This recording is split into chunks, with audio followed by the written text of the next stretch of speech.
केंद्रीय प्रवक्ता उत्तराखंड क्रांति दल की ओर से उनका रुख कर लेते हैं। शांति प्रसाद जी, ये संगठन आखिर कर क्या रहे हैं? जब 7 से 3 आंकड़ा पहुंच गया, कांग्रेस कह रही है, कांग्रेस भी वही चीज कह रही है कि ये सब सिर्फ दावे हैं, आंकड़े कुछ भी प्रस्तुत किए जा रहे हैं। और दूसरा ये कि इन्वेस्टर समिट हुए जिनमें हजारों करोड़ के एमओयू साइन हुए थे, जिनमें न जाने कितनी कंपनीज लगाने की बात हुई थी, और जिसके बाद हमने कई बार इन्वेस्टर समिट पर तो चर्चा की थी। उसके बाद भी ये हुआ कि भाई कंपनियां इसलिए नहीं लग पा रही क्योंकि उनको सही जमीन नहीं मिल पा रही है, कुछ कानून ऐसे हैं जो उनको यहाँ पर स्थापित हो पाने में दिक्कतें आ रही हैं। ये सब चीजें तो पहले भी पता थी। क्या सिर्फ दावे बहुत बड़े बड़े सरकार की ओर से, बातें बहुत बड़ी बड़ी करती गई, या वाकई कुछ किया गया रोजगार देने के लिए युवाओं को? वैसे भी रोजगार अगर देते और अगर ये समस्या दूर होती तो पलायन पर अपने आप लगाम लग जाती।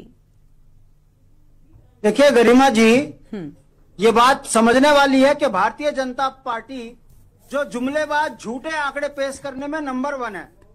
जिस राज्य के अंदर 25 साल में 6 से 7 लाख नौजवान लड़के बेरोजगारी की लाइन से हट चुके हों, 40 साल उम्र हो गई, और 12 से 13 लाख सेवा नियोजन कार्यालय में नए बेरोजगार इंतजार कर रहे हैं कि सरकार रोजगार देगी। ऐसी स्थिति में भारतीय जनता पार्टी की सच्चाई को बताने के लिए इस समय पर जहां मैं बैठा हूं, ये काफी है। मैं आईटी पार्क में पंचायती राज विभाग के बाहर धरने पे बैठा हूं। आप देख सकते हो मेरे पीछे जो बैनर लगे हुए हैं, ये उत्तराखंड के पर्वतीय क्षेत्र में एनजीओ चलाने वाले, स्वरोजगार करने वाले मूल निवासियों के अधिकार की लड़ाई में यहां लड़ रहा हूं। इनका यह कहना है कि रोजगार तो हाकम खा गया, प्रेमचंद अग्रवाल खा गया। अब हम पढ़े लिखे होकर पहाड़ों में स्वरोजगार कर रहे थे एनजीओ के माध्यम से, इसमें भी एक चंद्रेश यादव आईएएस और निधि यादव, इन दोनों ने मिलकर मानक ऐसे बना दिया कि उत्तराखंड का कोई भी स्वरोजगार करने वाला बच्चा उसमें आ नहीं रहा है।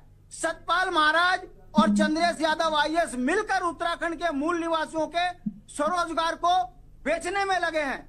यही कारण है कि आज हम यहाँ पर धरना देकर कह रहे हैं कि मानकों को ऐसा बनाया जाए जिससे उत्तराखंड का मूल निवासी स्वरोजगार कर सके। सोचिए, उत्तराखंड के पर्वतीय क्षेत्र में 50 लाख जिसकी जो है टर्नओवर होगा, उसको जो है एनजीओ देंगे। जिस व्यक्ति के पास 2 लाख होंगे नगद देगा, उसके बाद जितना उसको पैसा स्वीकृत होगा उसका 2% जमा करना पड़ेगा। कहने का मतलब है मानकों में सारे उत्तर प्रदेश के, हरियाणा के, बंबई के, गुजरात के लोग यहाँ पर बड़े बड़े एनजीओ के टेंडर ले रहे हैं, और यहाँ का मूल निवासी जो स्वरोजगार कर रहा था वो बेरोजगार है। उनके अधिकारों की लड़ाई आप देख सकते हो, पीछे मेरे ये धरने पे बैठे हुए लोग हैं। ये सच्चाई है भारतीय जनता पार्टी की बताने के लिए। तो गरिमा, हमारा ये कहना है कि भारतीय जनता पार्टी जो आंकड़े देती है, इनसे जरा ये पूछिए कि यदि उत्तराखंड के अंदर इनके आंकड़े 7 से 3 पहुंचाते हैं बेरोजगारी के रोजगार को, तो फिर ये बेरोजगार संघ क्यों बना हुआ है? क्यों हमारा नौजवान लड़का यहाँ पर आकर आपकी पोल खोलने के लिए जो चैनल पे बैठा है? कहने का मतलब है भारतीय जनता पार्टी झूठ, जुमले और आंकड़ों की बाजीगरी कर जनता के सामने झूठे आंकड़े पेश करते हैं।